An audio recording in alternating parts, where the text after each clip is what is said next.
So children, हमने पढ़ा battle of Plassey के बारे में, that how it was fought between Mir Jafar and Robert Clive, and what happened next, that after the battle of Plassey the Nawab of Bengal they totally lose the war. And what happened then? Then after that, that all the vast money, vast land of the Nawabs were forced to give those land to the Governor General of the Bengal, the Viceroy Robert Clive.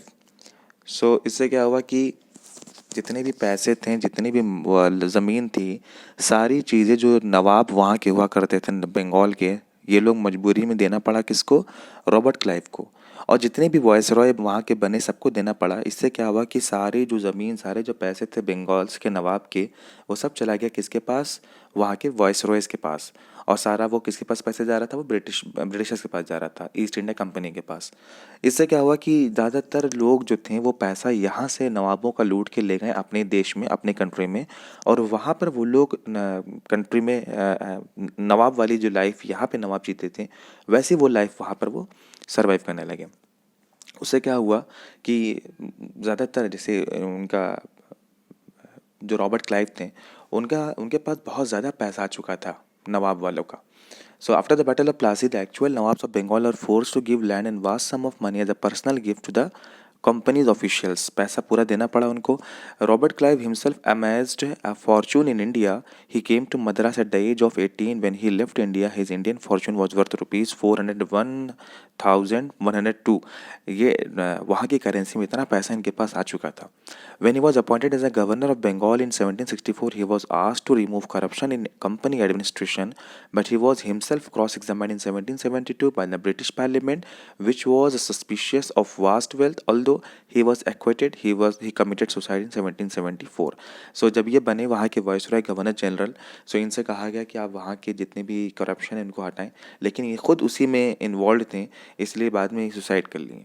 लेकिन इनके पास बहुत ज़्यादा पैसा आ चुका था उस नवाब Bengal's के पैसे को लेकर, ज़मीनों को लेकर. लेकिन फिर भी क्या हुआ कि बहुत से लोग यहाँ से पैसा नहीं ले जा पाए. कुछ लोगों की यहीं पे डेथ हो गई, कुछ लोग यहीं पर वॉर से मर गए, डिसीज से मर गए. तो उनका हम लोग नहीं कह सकते कि वो सभी लोग डिसऑनेस्ट थे, लेकिन कुछ लोग थे जो यहाँ से पैसा ले जाकर वहाँ क्या नाम है कंट्री में, ब्रिटेन में ले जाकर वहाँ पर वो अपनी लाइफ जीते थे. सो ऐसे लोग क्या थे कि यहाँ से जो लोग वहाँ बहुत पैसा नहीं होता था, यहाँ पे आके नवाबों का पैसा ले गए, तो वहाँ पर वो नवाब वाली लाइफ जीने लगे, जिनको हम बोलते थे नबोब्स. वहाँ के लोग, कंपनी ऑफिशियल बिकम नबोब्स, इसलिए ये हेडिंग है हमारी. सो नवाब का जो टर्म बना वो नबोब्स बना. उसके बाद क्या हुआ कि उन लोगों का बड़ा मजाक उड़ाया जाता है वहाँ पे, वहाँ के प्ले में, वहाँ के जितने भी कार्टून वार्टून बनते थे उनका बड़ा मजाक उड़ाते थे. आप देखेंगे बड़े बगल में कार्टून बना हुआ है जो शो कर रहा है कि वहाँ के भले ही कैसे भी हो, लेकिन यहाँ पे आके कैसे बन गए थे नबोब. अगला हेडिंग है आपकी कंपनी रूल एक्सपैंड्स. कंपनी कैसे अपनी एक्सपैंड करने लगी अपने रूल्स को. कंपनी ने ईस्ट इंडिया कंपनी यहाँ पर किसी भी तरह का अटैक नहीं कर रही थी किसी भी कंपनी पर. वो पहले क्या करती थी, पॉलिटिकल, इकोनॉमिक और डिप्लोमेटिक तरीके से अपने पावर को, अपने रूल्स को बढ़ाना चाहती थी. किस तरह से? वो बैटल ऑफ बुक्सर के बाद कंपनी ने रेसिडेंट्स इंडियन स्टेट्स में अपॉइंट करना शुरू कर दिया. हर स्टेट के एक रेसिडेंट्स होते थे, इन्होंने अपॉइंट करना शुरू कर दिया. उनको ये लालच देके कि अगर वो इस जो रूलिंग है अगर उसको हटा दें तो क्या करेंगे, अगर वो रूलिंग वालों को हटा दे देंगे तो उनको उस जगह में पोस्ट मिलेगी. इस तरह से क्या हो गया कि वो जितने ब्रिटिशर्स थे वो लोग चालाकी में इंडियंस को ही लालच देके पोस्ट का, इंडियन रेसिडेंट पोस्ट पे बैठाते थे, जिससे वो सारी जानकारी उस स्टेट की ले लेते थे. ये था. अच्छा, इन्होंने एक नया तरीका अपनाया था, वो था सब्सिडियरी अलायंस का. सब्सिडियरी अलायंस क्या था कि उसके अकॉर्डिंग इंडियन रूलर अपने पास किसी भी तरह का आर्मी फोर्स नहीं रख सकते. हर एक रूलर के पास एक अपनी एक आर्मी होती थी, और वो आर्मी क्या थी, इनको सेफ्टी प्रोवाइड करती थी, सिक्योरिटी उस रूलर को. लेकिन इन्होंने, ब्रिटिशर्स ने क्या चले कि अपने इन्होंने स्टार्ट किया सब्सिडियरी अलायंस, जिसके अकॉर्डिंग कोई भी इंडियन रूलर अपने पास किसी भी तरह की आर्मी नहीं रख सकता, आर्म्ड फोर्सेस नहीं रख सकता. और अगर वो रखेंगे तो वो किसकी तरफ रखना होगा, वो ब्रिटिशर्स की तरफ रखना होगा. सो इसमें भी एक तरह का इनका एक वो था, कॉन्स्पिरेसी थी कि अगर वो रखेंगे, ब्रिटिशर्स अगर रखेंगे सिक्योरिटी को, तो वो पैसा उनसे लेंगे इंडियन रूलर से. और अगर जो भी पर्सन नहीं दे पाया वो क्या करेगा, वो अपनी उसको अपनी आधी जो टेरिटरी होगी वो उसको देना पड़ेगा। किसको? ब्रिटिशर्स को। जैसे एक नवाब ऑफ अवध थे, उनको अपनी आधी टेरिटरी देनी पड़ी क्योंकि वो पे नहीं कर पा रहे थे subsidiary forces. Hyderabad was also force to cede territories on similar grounds. So इस तरह से क्या हो गया कि सिमिलर ग्राउंड्स के बेस पर सब्सिडरी अलायंस को फोर्स किया गया ताकि सभी लोग उस चीज़ को फॉलो करें। नेक्स्ट आते हैं टीपू सुल्तान के बारे में। टीपू सुल्तान जिसको हम बोलते हैं ना tiger of Mysore. Tipu Sultan he was born on 20th November 1750 and died on 4th May 1799. Also known as the Tiger of Mysore, was the ruler of Kingdom of Mysore from 1782 to 1799 and a scholar, soldier and a poet. सबसे ज़्यादा powerful person अगर कोई बंगाल का था वो था टीपू सुल्तान।